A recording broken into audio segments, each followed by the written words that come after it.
Naciones Unidas pidió actuar de urgencia para evitar un conflicto en Medio Oriente, esto tras la anunciada respuesta de Irán hacia Israel luego del asesinato del líder político de Hamas, Ismail Haniyeh. El canciller iraní aseguró que no buscan escalar el conflicto en la región, pero que es necesario responder al ataque. Y en Bangladesh, la primera ministra Sheikh Hasina renunció al cargo en medio de las multitudinarias protestas en su contra y luego de que miles de personas asaltaran su residencia. La funcionaria abandonó el país en dirección a India. El ejército anunció que se formará un gobierno interino. Y el primer ministro de Reino Unido, Keir Starmer, convocó al gabinete de crisis para tomar medidas luego de una ola de violencia por parte de grupos de extrema derecha. Bajo consignas racistas, tras una ola de desinformación sobre el autor del apuñalamiento de 3 niñas, llevan 5 días sembrando violencia en Inglaterra. Bienvenidos a un nuevo informativo de France 24. Les habla Rodrigo Sedano. Es un placer estar con ustedes. Vamos a comenzar en Medio Oriente, donde continúa la tensión por la prometida respuesta de Irán a Israel después de que este último matara en territorio iraní al jefe político de Hamas, Ismail Haniyeh, el pasado 31 de julio. El canciller iraní dijo que a Teherán no le interesa escalar el conflicto, pero defendió su derecho legal a contestar al ataque. Al tiempo, Naciones Unidas ha pedido actuar de urgencia para evitar la escalada. Los detalles con Lea Aurel. Las maniobras diplomáticas se intensifican en Medio Oriente, ante el temor de una escalada militar entre Israel por un lado e Irán y sus aliados por otro. Tras un ataque atribuido a Israel en Teherán la semana pasada, que acabó con la vida del líder político del grupo islamista palestino Hamas, Ismail Haniyeh, Irán habló el lunes de su derecho legal a una represalia. Nadie puede poner en duda el derecho legal de la República Islámica de Irán a castigar al agresor y crear disuasión contra un régimen usurpador y agresor.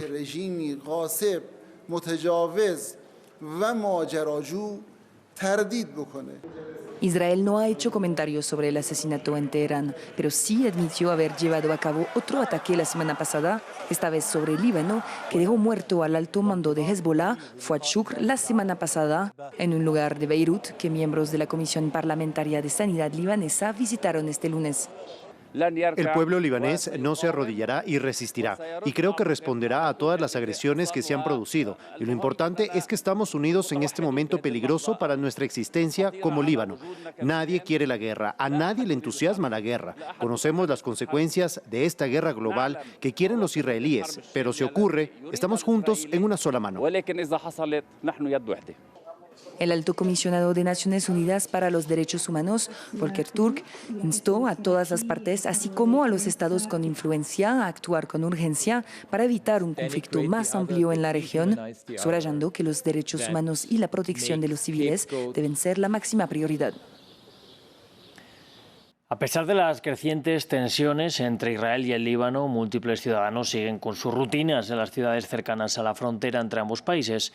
Varios ciudadanos han manifestado que se trata de un episodio al que ya están acostumbrados, si bien admiten que esta vez involucra numerosos frentes. El informe es de Manuel Acano. En medio de una aparente normalidad, transcurren los días en la ciudad libanesa de Tiro, a unos 20 kilómetros de Israel. A pesar de las tensiones entre ambos países, luego del asesinato la semana pasada de uno de los líderes del grupo de Hezbollah en Líbano por parte del ejército de Israel, una multitud disfrutó de un día en la playa. Las amenazas no nos asustan porque un civil se enfrenta a otro. Esa es la ecuación que ha creado la resistencia. Cuando empezó la temporada turística en el municipio de Tiro, ya era un desafío, pero no tenemos miedo. Tras el asesinato, el líder de Hezbollah, Hassan Nasrallah, dijo que Israel cruzó líneas rojas y prometió represalias, algo que parece no asustar a una parte de la población libanesa. Somos héroes de la resistencia, somos gente de firmeza, somos gente de esta tierra. No huiremos y no tenemos miedo, ni de Israel ni de nadie más. No importa lo que hagan, no abandonaremos esta tierra hasta nuestro último aliento. En el lado israelí, muchos ciudadanos siguen también con sus rutinas, a pesar de las amenazas. Sabes, si naciste en Israel estás acostumbrado a esto. Solo hay que contar el número de guerras que hemos tenido en los últimos 30 años. Así que puedes ver que la gente está acostumbrada a este tipo de situaciones.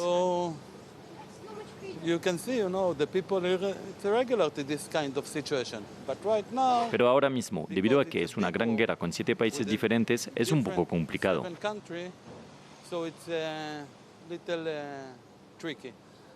En medio de las preocupaciones por un recrudecimiento del conflicto en Medio Oriente, varios países están buscando mediar para rebajar las tensiones, mientras múltiples gobiernos llamaron a sus ciudadanos a abandonar Líbano. Seguimos hablando ahora de la guerra en la Franja de Gaza y de las acusaciones de Israel sobre trabajadores de la UNRWA y su posible actuación en el ataque del 7 de octubre. Este lunes, la Oficina de Servicios de Supervisión Interna de las Naciones Unidas ha afirmado que ha cesado la relación laboral con 9 personas. Según sus investigaciones, estas podrían haber estado involucradas en el ataque contra Israel. De otras 9 personas no obtuvieron pruebas suficientes y de una más sus pesquisas no respaldaron las acusaciones israelíes. Y la primera ministra de Bangladesh, Sheikh Hasina, dimitió este lunes y huyó hasta India mientras manifestantes asaltaron su residencia. La salida de Sheikh Hasina llega tras más de un mes de protestas mortales, con un balance de más de 300 personas fallecidas desde que empezaron. El ejército anunció que el toque de queda se terminará el martes por la mañana. Una decisión que pone fin a 15 años en el poder. El general Waqar Uzzaman declaró en un discurso televisado que la primera ministra Sheikh Hasina, de 76 años, había dimitido y abandonado Bangladesh este lunes. El país asiste en estos momentos a un periodo de revolución. Había invitado a todos los líderes de los partidos políticos. Vinieron aquí y mantuvimos un buen debate. Hemos decidido formar un gobierno provisional. A través del gobierno interino se llevará a cabo todo el funcionamiento del país. Mientras tanto, miles de manifestantes desafiaban el toque de queda militar y asaltaban su residencia oficial, un día después de la jornada de protesta más mortífera desde que empezó el movimiento antigubernamental. El domingo se convirtió en un baño de sangre, con decenas de muertos y cientos de heridos, entre ellos varios miembros de las fuerzas de seguridad. Vi 5 cadáveres delante de mí. A algunos les habían disparado en la cabeza y les habían arrancado la lengua. Nunca pensé que vería la guerra entre mi propia gente. Las protestas comenzaron de forma pacífica en julio, con estudiantes exigiendo el fin del sistema de cuotas para los empleos de la función pública, pero desde entonces se han transformado en un desafío y un levantamiento sin precedentes contra el gobierno que intentó sofocar los disturbios por la fuerza. Además del toque de queda impuesto por las autoridades, el acceso a Internet ha sido cortado en la capital y se han suspendido indefinidamente los servicios ferroviarios. Para Bangladesh, Sheikh Hasina significó la salida del régimen militar a mediados de los 90, pero sus interrumpidas etapas en el poder estuvieron marcadas por la represión, las detenciones masivas de opositores políticos y sanciones internacionales a sus fuerzas de seguridad por violaciones a los derechos humanos. Les contamos más sobre su figura en este informe. Hasina tenía 27 años y estaba fuera del país cuando unos militares disidentes asesinaron a su padre, el primer ministro Sheikh Mujibur Rahman, junto al resto de su familia en un golpe de Estado en 1975.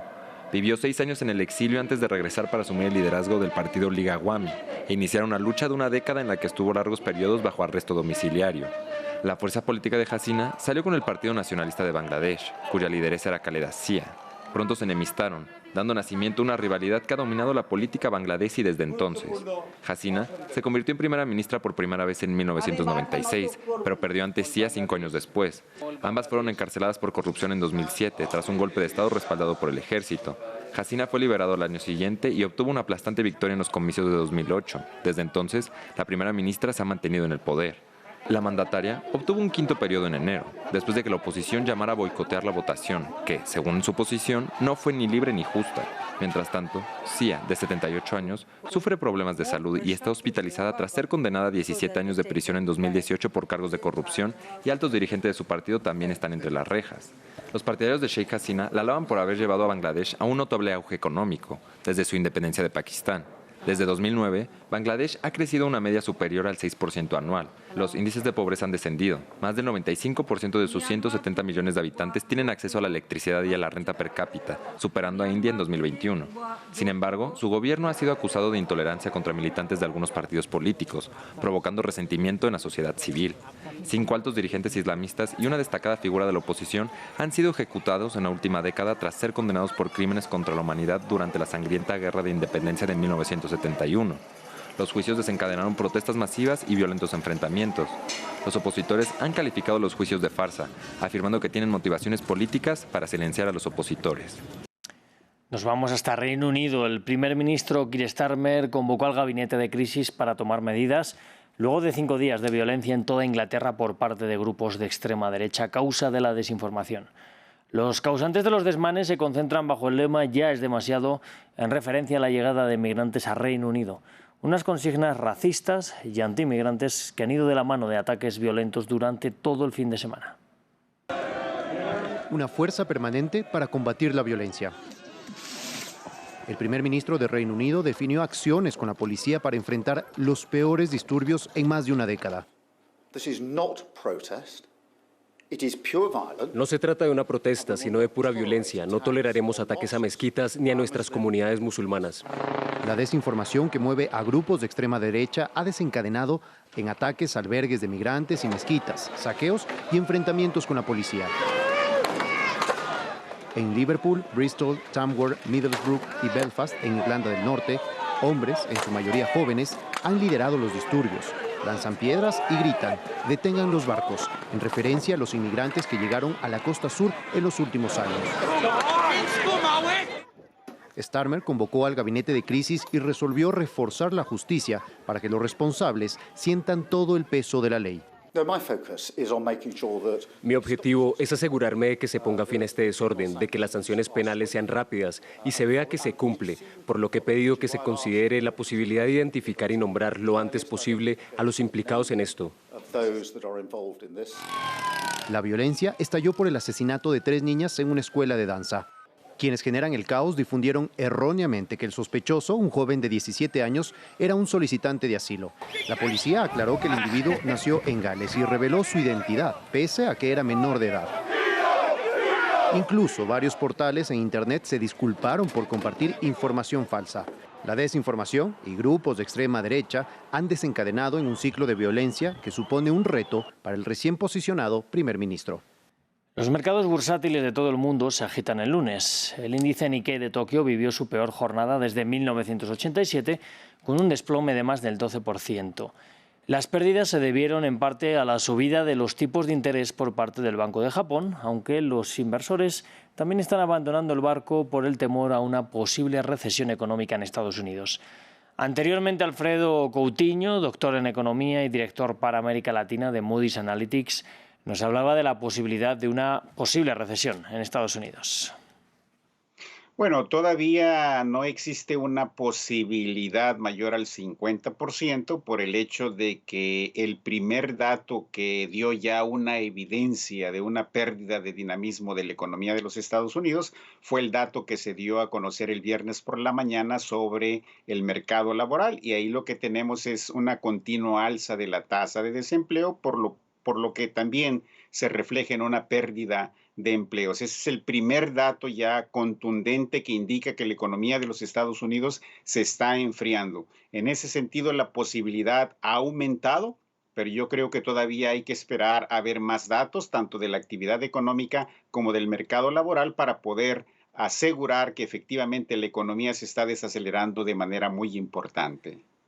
Vamos a continuar en Estados Unidos, donde el Centro Nacional de Huracanes informó que Debby tocó tierra en la población de Steinhatchee, en la llamada región del Big Bend de Florida.